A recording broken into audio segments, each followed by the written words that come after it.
Friends, അപ്പോൾ നമ്മൾ water ഹീറ്ററിൽ നിന്ന് ഷോക്ക് അടിക്കുന്നത് അധികം ആർക്കും അറിയുന്നുണ്ടാവില്ല.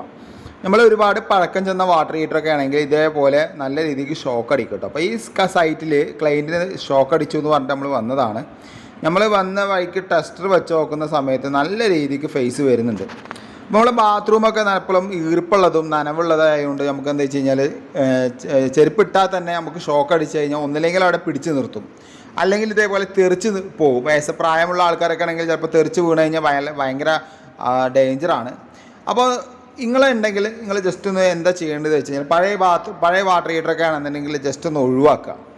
ഇപ്പോൾ നമ്മളിവിടെ പുതിയ വാട്ടർ ഹീറ്റർ വെച്ചു. പുതിയ വാട്ടർ ഹീറ്റർ പറഞ്ഞാൽ നിലവിലുള്ള വാട്ടർ ഹീറ്ററിനെ മാറ്റി വെച്ചു. അപ്പോൾ ഇവിടെ കംപ്ലൈൻറ്റും കാര്യങ്ങളൊന്നും ഇല്ല.